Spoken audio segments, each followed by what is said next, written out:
Vamos con la segunda parte del video de los animales. Naya na yolo shumundo le retama zoban rol mam ken ya zoro yolo tiplama taya que hoy dis. Si usted conoce algún otro animal de campo en zapoteco, escríbalo usted en sus comentarios, ¿sí? Escríbalo usted en sus comentarios. Recuerde que aquí lo importante es tratar de ir escribiendo en nuestra lengua.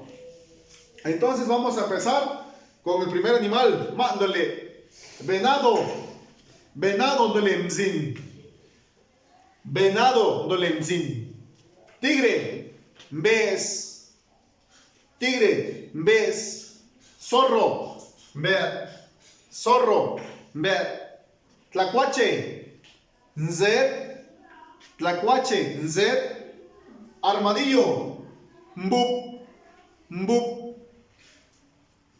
mapache, mbosh, mbosh, acércate un poquito aquí a la letra, mbosh, zorrillo, mbej, cuerpo espín, mbezbel, culebra, mbel, tejón, nshis, jabalí, nguchman, tusa, mbe, iguana, huach. Así está el nombre de los animales, ¿sale? Ahí son los nombres de algunos nombres de animales que estamos trabajando en ese taller, ¿sí?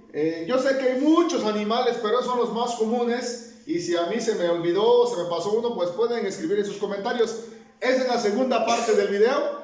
A ustedes yo sé que es poco complicado, algunos desconocemos, pero es importante que vayan preguntando a sus padres, es importante que vayan preguntando a sus abuelos de cómo se dice, cómo se escribe. También ustedes pueden hacer el intento, ¿sí? Usando las grafías del alfabeto del zapoteco de la Sierra Sur.